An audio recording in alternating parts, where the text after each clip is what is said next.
Good day, everyone. I am Walanjoy Imakaroy from Bachelor of Elementary Education, second year level. Lessons. Learners with chronic illnesses under the Unit 3. Typology of learners with special needs. So, the two chronic illnesses that I'm going to discuss are epilepsy and allergy. So, let's take a look on this phrase. According to the Dutch philosopher Desiderius Erasmus, prevention is better than cure. So, later on, as we go along this topic, we can relate this one.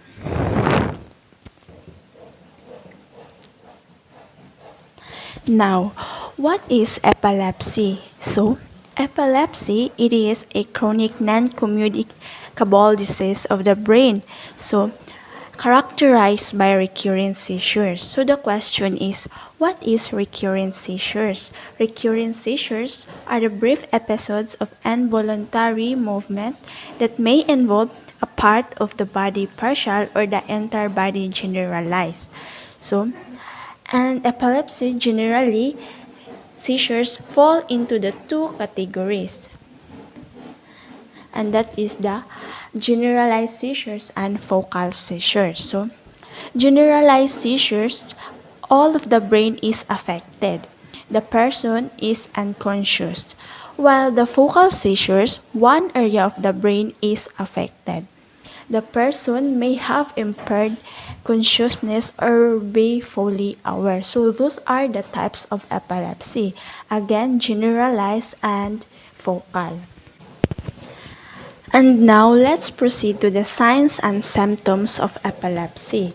So, temporary symptoms of epilepsy occur, such as loss of awareness or consciousness and disturbances of movement, sensation, mood, or other cognitive functions.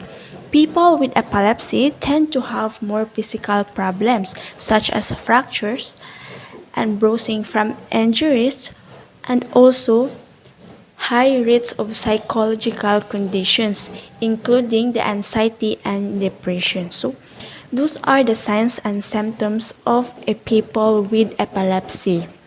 So, let's proceed to the cause of epilepsy.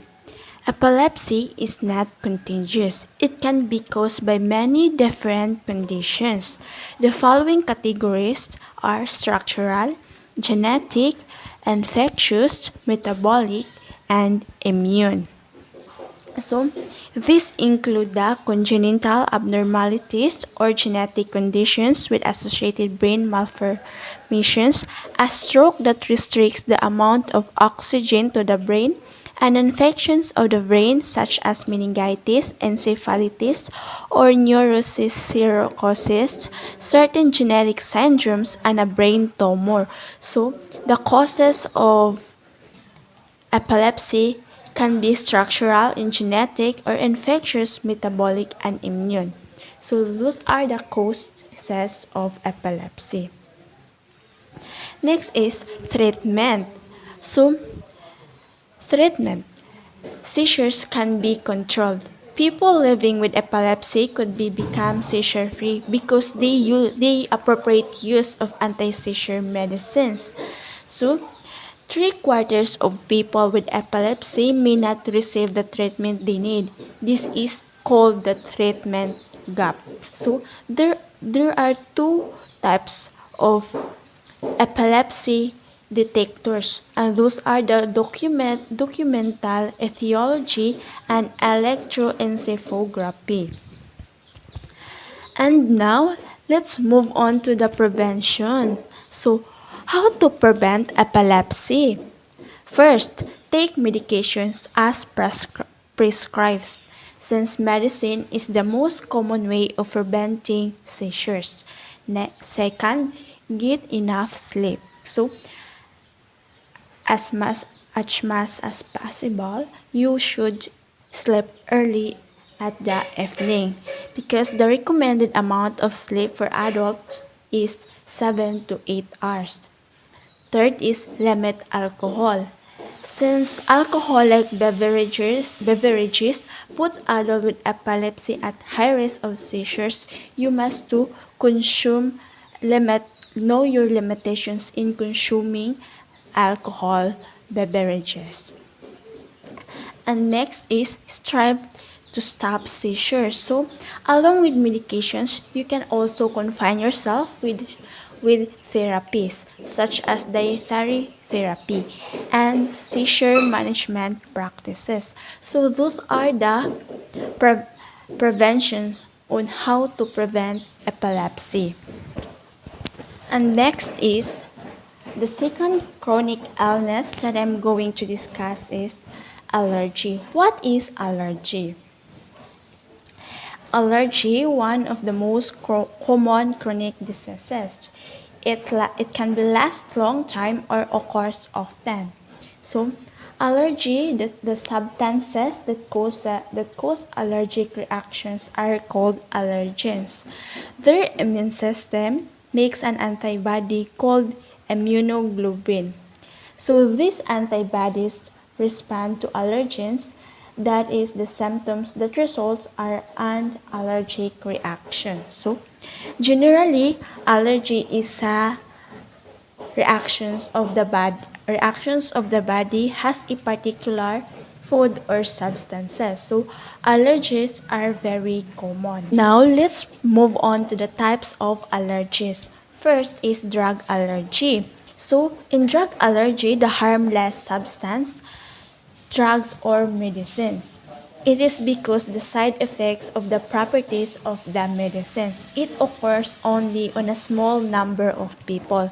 Next is food allergy. So there are different types of allergic reactions to foods like nuts, milk, or eggs. And next is insect allergies.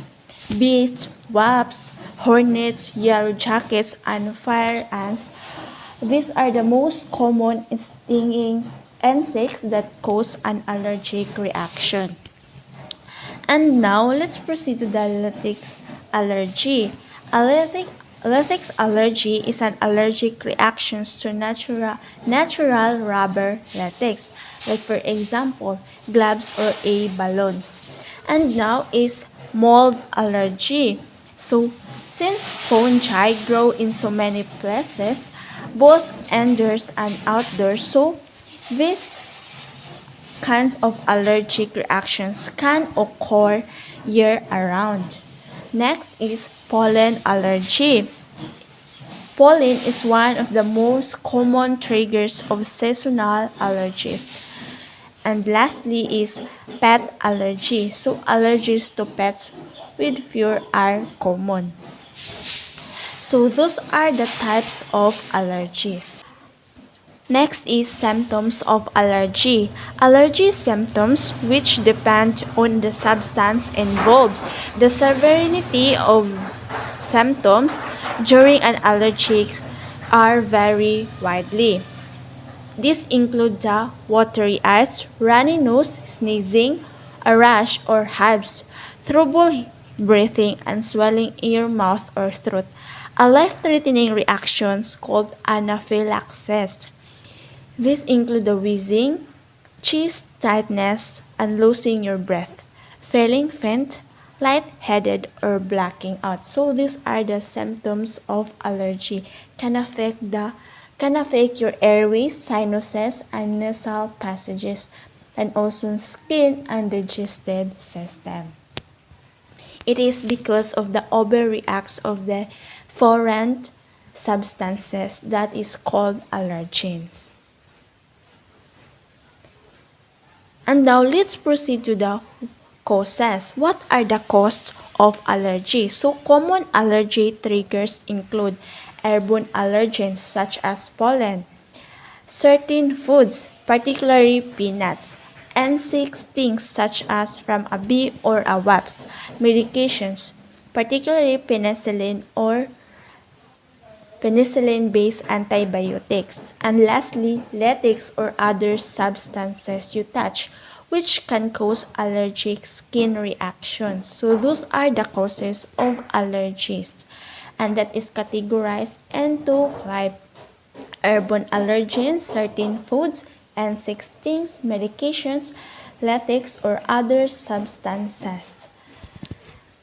And next is allergy treatment. So what are the treatment of an allergy? So treatment, there are three types, and that are the avoiding allergens, medicines options, or immunotherapy. So if you say allergen avoidance, this is the generally the most important step in preventing allergic reactions. Next is medications.